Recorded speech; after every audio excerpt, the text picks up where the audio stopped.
Hello readers and writers, I'm MJ, and today we're doing my July reading wrap-up.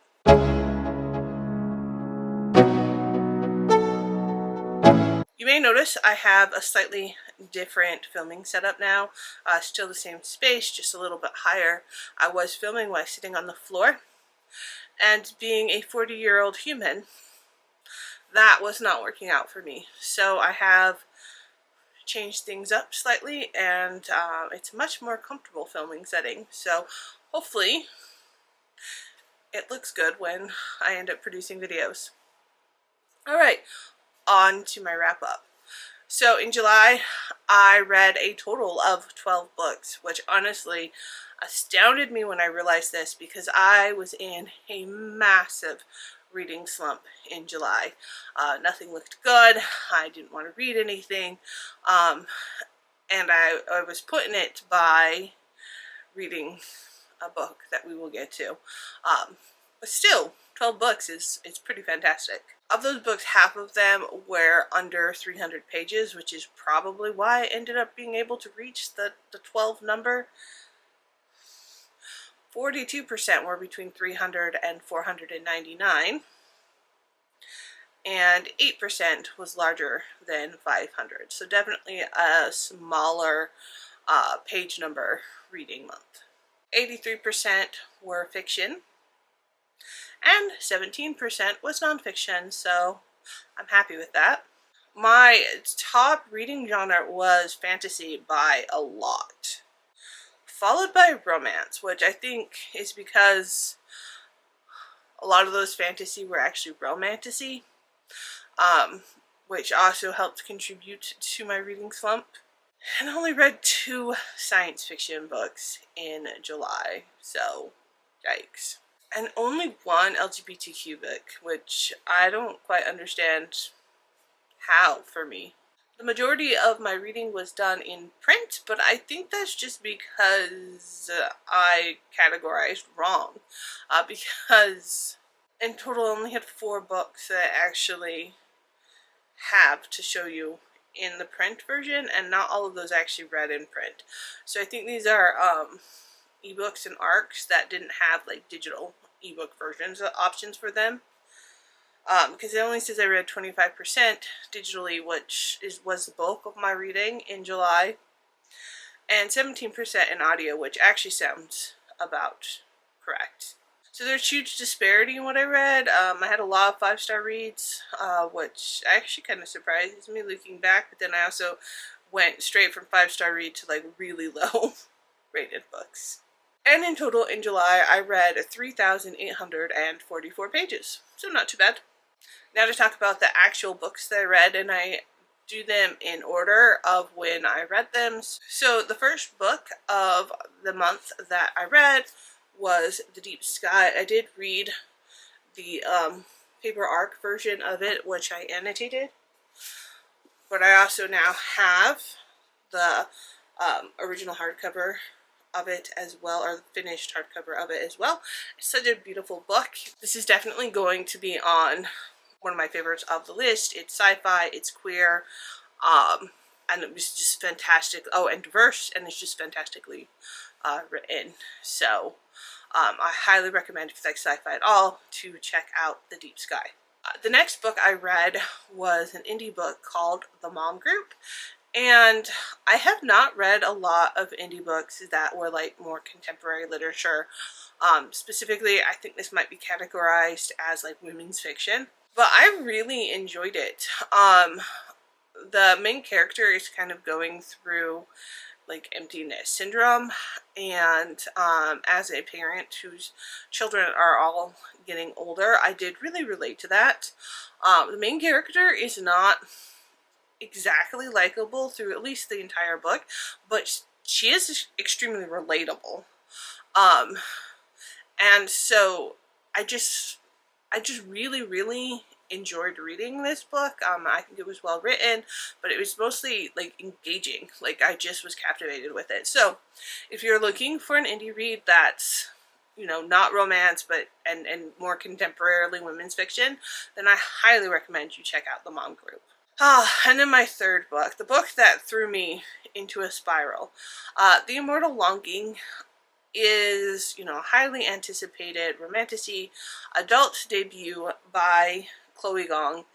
And I really think Chloe Gong is a great writer.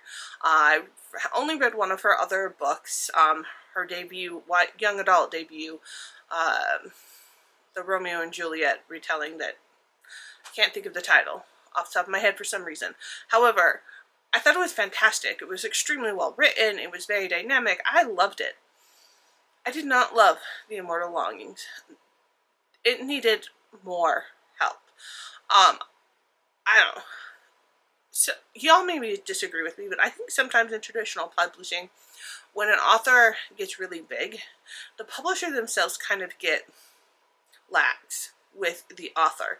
And instead of giving them even more support because they're bigger and their books are going to reach more of an audience, they give them less support because they know people are going to buy it anyways. And I just think that the developmental editor on The Immortal Longing failed the author.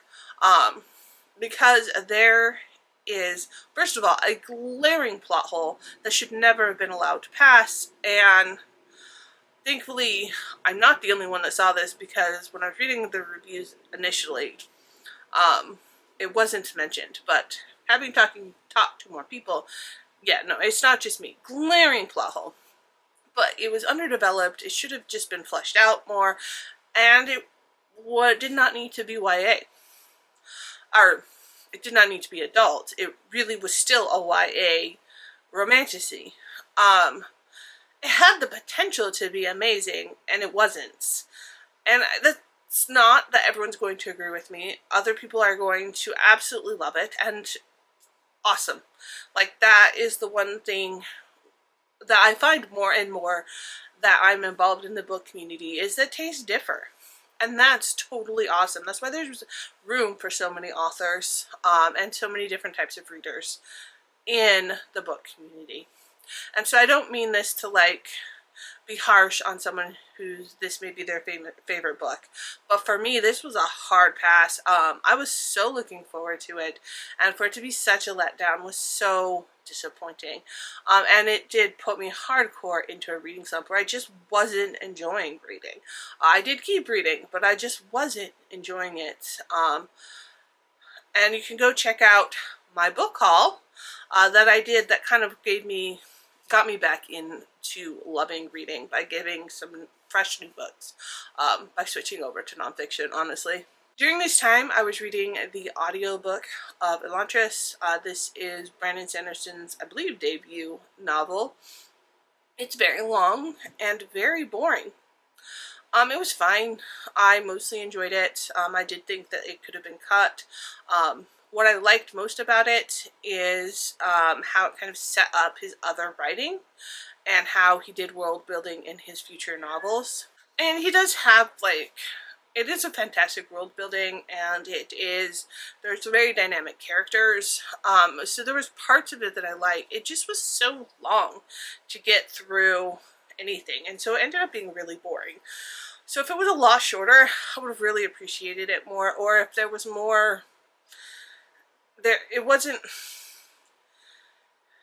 such long gaps without anything happening. And it's kind of funny because the foreword to the book talks about how, well, it was written by somebody in Brandon Sanderson's original writing group, and talks about how he wanted to write fantasy without any world-ending, plot, whatever. And I think that's what Elantris is. I think it could have been better, and I like Sanderson's later works a lot better.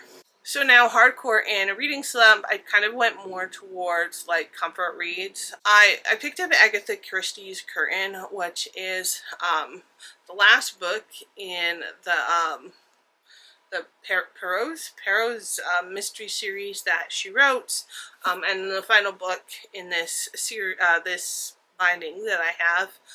And I did it because I was still trying to participate in a readathon, and it qualified for that prompt. It was a fine read. I grew up on Agatha Christie in middle school, so I've been trying to read more of her stuff. And now I'm just trying to read through what I collected because I've come to realize like Agatha Christie is kind of problematic, and I don't have the same appreciation for it when I was an ignorant middle schooler growing up in Utah. I didn't see all of the problems in it. So read that one. It was fine. But then I really needed some comfort reads, so I started reading Patricia Briggs' Alpha and Omega series. And I started with the short story Alpha and Omega, and then moved over to the first full book, which is Cry Wolf, and then moved on to the second book, Hunting Ground. This is a reread for me. I do think I need to get into further parts of the book that I haven't read. Like further in the series, there's a few books I haven't read, but this itself is definitely a reread. It is a spin-off sequel to Patricia Briggs' Mercedes Lackey's series, which I did a reread of and started collecting in paper. I might start collecting Cry Wolf, but at this point I think I'm out of shelf space, so I'm just going to keep with the ebook versions of them. But it was definitely a comfort read, and I really enjoyed like going back in that world and just kind of letting my mind relax. Once I did that, I started trying to get more of my arc reads done. I've created this like wheel of arcs that I spin to see which next arc I'm going to pick up for next galley, and I pick up and it selected Sugar, which is a nonfiction read that I got a couple of years ago and read only to the 50% point. I ended up finishing it, but I really didn't like it. It was boring and it wasn't very helpful, and it started fat shaming, and it was just kind of an uncomfortable read to finish. I probably should have just DNF'd it. But then I read another indie book, The Witches by Chicano autistic author that I am friends with on Instagram, and I loved this book. It's definitely on the slower pace, but what it really specializes in is autistic voice and representation. It's very queer, and I really loved the world building and the author's take on vampires. And so if you want like an authentic autistic voice and to see authentic autistic joy, then I highly recommend that you go check out The, which is releasing on August 8th. So it's kind of an ARC and an e-reader. It qualified for both. Next, I picked up Still Just a Geek. I read this via audiobook.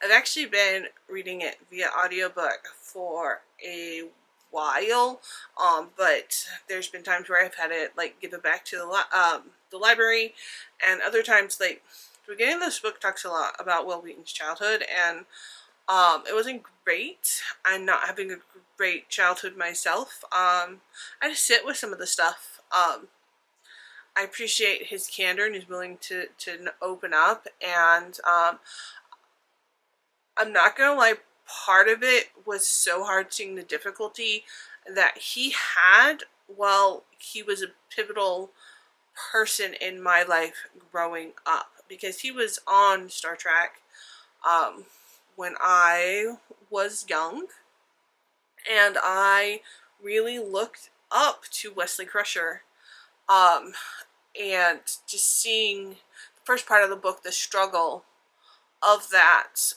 almost made me feel guilty, if I'm gonna be honest, because, which it kind of makes no sense because I was a kid then also, but I think seeing the latter half of it as an adult, how he has come to terms with that, and then also like embraced it, that I really, like, that was cathartic for me.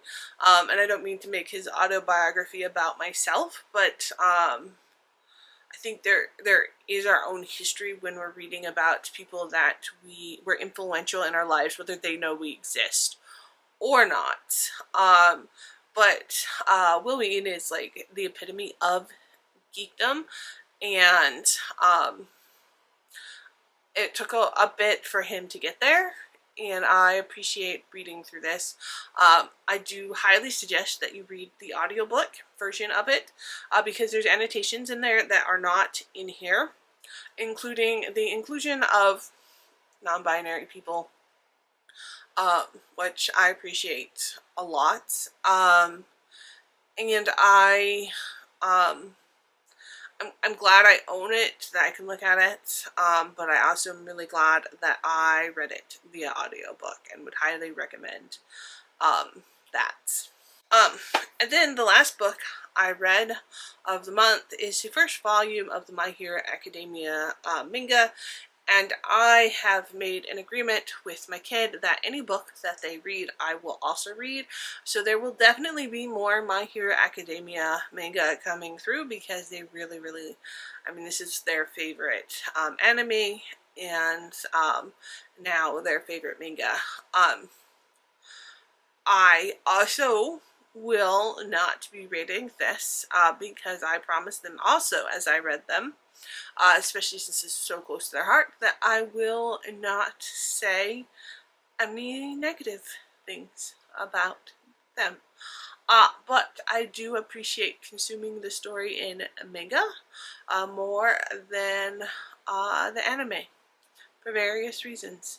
Also, I don't read a lot of manga, like any, honestly, and so it was kind of cool consuming in a different format, and also like just reading the pages, the opposite of what I'm used to, was honestly kind of just like cathartic in and of itself, considering the reading slump I was in. So so yeah, My Hero Academia. And there you go. That is what I read in July, and overall, I'm pretty happy with what I did, even though last half of it was really just slump reading, but sometimes we just need that, and now I want to go pick up the next volume in Alpha and Omega series. So, as always, keep reading, keep writing, and until next time.